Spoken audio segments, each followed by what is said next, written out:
start off by showing you guys what we did in this home. We opened up this wall here. We understand structure very well, so whatever you open up, you got to make sure that you have plenty of support to support the opening. But we opened up this wall here for this customer to give them a little bit more of an open concept. This was a closed-in kitchen, and the dynamic thing that we do, we are a design center. So when you come to us, you're going to get a little bit more than the average. Look at this beautiful backsplash. Look what we've done with this backsplash. We've tied it in and put it inside the cabinet, giving it a full clean open look here. Such a superior look.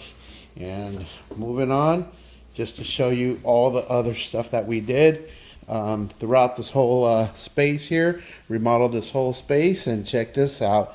Nice little, you want to call it a little bar area, but it's also the tea and a coffee station, blending for drinks and so on and so forth.